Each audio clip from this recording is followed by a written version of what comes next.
Hey YouTube, this video is going to be on the CountyLine 25-ton gas log splitter. This log splitter can be purchased at Tractor Supply. This particular log splitter I actually just got today. Normally, I'm not a fan of watching review videos of someone that just bought something, but I wanted to share a few different things on why I bought this particular model and some of the small issues that I did run into today with it. Okay, so for starters, this is not my first log splitter, and when I went to figure out which one I wanted to get, there's some stuff I took into account. One being, this log splitter has one solid beam. The one I had previously was an older Yard Machines MTD, and it actually only had a half beam, and the cylinder had a T that mounted here. Now, the issue that I ran into with that splitter while trying to fix it, the cylinder itself, whenever I tore the cylinder apart to change the seals, was badly scored. And while kind of looking online for other options, I realized that not having the full beam with the standard hydraulic cylinder that mounts from the front, you're very limited as to what you can get. Cylinders of this style here, there's a lot of options that maybe aren't coming directly from a log splitter you can go with. Okay, a couple other things that I liked about this style. This has the track that the splitting blade goes into. The other style that I had actually did not have this track, and it coupled around the beam. So there was two adjuster screws, or bolts, I'm sorry, that traveled with the wedge that would adjust that. On that particular splitter, I got that one used, and it was pretty rough whenever I got it. Those were wore out. Those need to be tensioned, you know, as you use the splitter, as it wears. I just thought that this design seemed a lot more solid and probably safer. Okay, a couple other things that I liked about this, and this is pretty common nowadays, but this has a horizontal shaft motor going to the pump. The other splitter I had a vertical shaft motor, which don't seem to be very popular these days, but again, it's just something that I think is a better design, although I do have some issues that I'll point out, or concerns I should say. Moving up the splitter some more, the actual frame of this particular unit I thought was pretty good. This is a solid tube steel frame, unlike the MTD one, which was only a 3/4 tube. I don't know what you want to call that, but a lot stronger. The other one I have actually did have a bow from over the years from sagging. The kickstand on this too does seem to be excellent. I do like that a lot. It's a lot nicer than the kickstand I had on my previous one. This does go to a standard 2-inch ball. Okay, a few other things that I was looking at when I was purchasing this. One being that this high pressure line here is steel instead of rubber tube. I think a lot of them these days are, but especially in some of the older ones, you could find that actually would be just your standard hydraulic tubing. So it's one less thing that'll crack, so on and so forth. Okay, there's a couple of small details about this that I really liked. One being this tube here. This would be for the instruction manual. Kind of figure you could probably put some tools in here as well. And it does have a nice gasket for sealing out water, so on. Stuff like that I think is a really nice touch. One thing that you'll see that this didn't have, which may be a con to some people, but it actually was a pro for me, this doesn't come directly from Tractor Supply with a splitter table. I was actually pleased about that, because the big box store splitters have horrible tables on them. The old one I had, I don't know how, but it seems like they all just get bent like crazy. The steel is cheap, the welds are cheap, Tractor Supply does offer an option which I might look into for basically an attach-on style.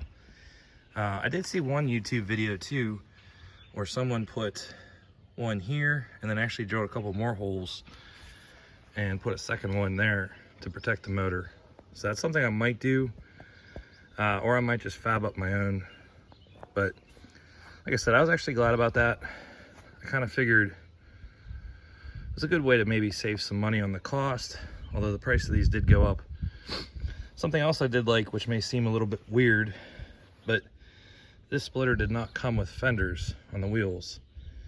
Again, I think that's just a pointless option. Just about any splitter I've seen, after it had some use, those get bent and usually taken off. So I was actually okay that this came standard without that. Okay, some other stuff that I did like. The hydraulic lines that came with this are threaded for the return back from the cylinder to the filter. Now, on the old splitter I had and a lot of the ones I've seen, these are just, you know, put onto like a barbed connection, and then there's a clamp that goes on that. So having these threaded just like the high pressure lines is definitely a nice add-on. And one last small little detail that I think is a good idea that I don't see on all of them. So this does come with a little reflective strip on the back. That may seem dumb, but I thought it was a nice touch. Now, like I said, I just got this today, so I'm gonna add a table on here. Another thing that I saw that they do have for this model is a 4-way splitter and wedge that will slide on and off of there. I might do that, I might not, we'll see. And one last thing that I did like, so like I said, the other splitter I had, I was currently in the process of trying to change the seals out when I realized the cylinder was just toast. The way that this comes apart, you would take these two bolts out, probably tap that in, and I'm sure there's probably a metal ring there. That, compared to what I just dealt with, is actually a much better design. Okay, now this is the part of the video that I'm hoping has some credibility, and honestly, I wouldn't have done this video if it wasn't for these things. So upon bringing this home, the first thing that I noticed was the reservoir cap for the hydraulic. When I got home, I noticed that this was a piece of yellow plastic plug, and at first I was kind of annoyed. My initial thought was, I hope the one on my old splitter fits, because I don't like plastic. Well, I went to the manual and step 6,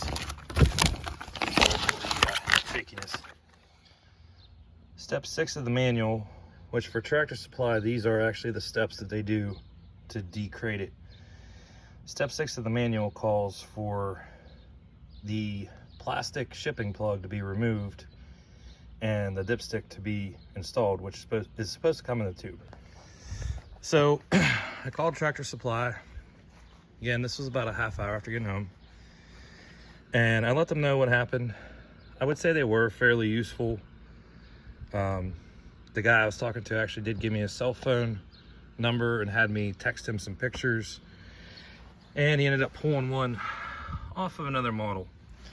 Now, during his search, he did discover that 3 other splitters in their crates did not have that dipstick.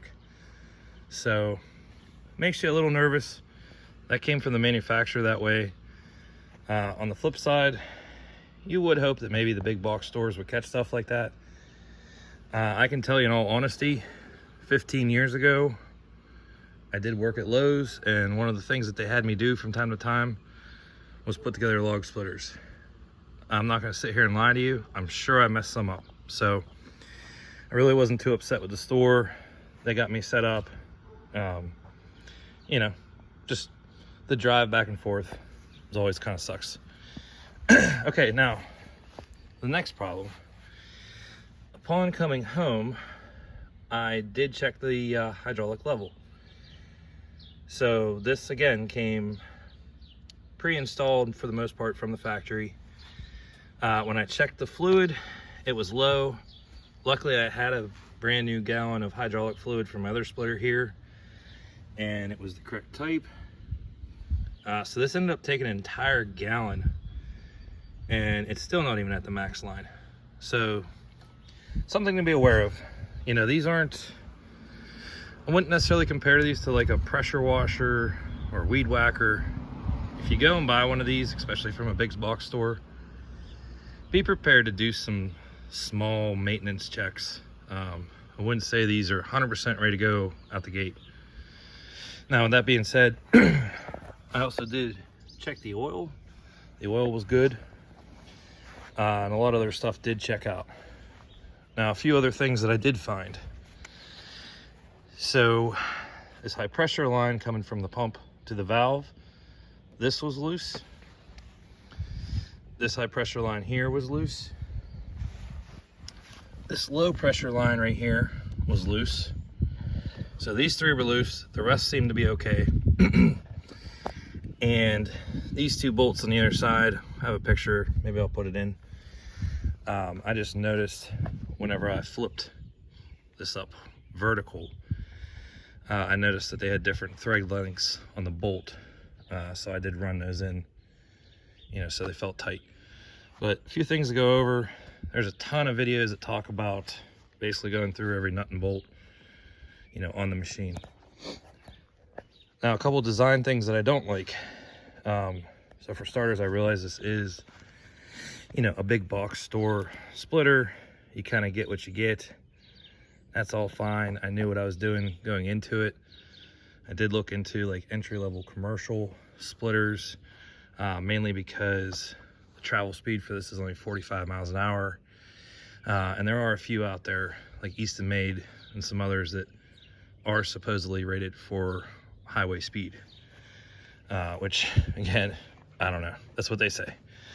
But a couple other design things that I don't like, and this is on a lot of splitters, it isn't just a splitter, but how exposed different things are compared to where the splitting surface is. I'm probably going to make a removable wooden table right here just to protect the pump and the filter. Also on this side, I'm going to probably do something similar as well. And actually, when I got my old splitter that I got used, they had actually welded a metal cover that went over the motor to protect it. So that was something that I did like. And I may also kind of find a way to try to protect that some too, because I know logs are going to fall in here. Okay, one other thing that I really just don't like, and this seems to be common, is this inlet hose coming from the reservoir to the pump. Now, I'm sure this is a rated line. I do have enough of this left over from the other project that I'm working on with the other splitter. I'll probably let it go for now, but it'll probably be one of the first things in a year or so that I do change.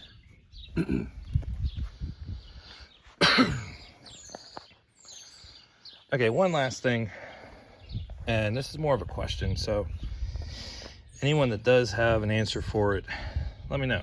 But I grew up being told that you should drivel, you know, some kind of, usually it's just motor oil. That's what a lot of the manuals call for, to help this slide, keep it lubricated. The design of this has this little hole here, you know, which is supposed to help debris kind of fall out. So far, I've only split about a half a wheelbarrow's full of wood here. And you can see that that's piling up. But looking at the manual, I don't see anything calling out the use of any type of oil. And I do know on the other splitter, when I was working on it and getting part numbers and stuff, you know, I did come across the manual where it did say to basically use a little bit of motor oil and to keep that lubricated. So let me know your thoughts on that. I know that Lucas Oil has a promo video actually with the same exact splitter where they're advertising some type of grease. Okay, as far as like splitting goes, I've only done a little bit. I'm not going to pretend to do a full review on that.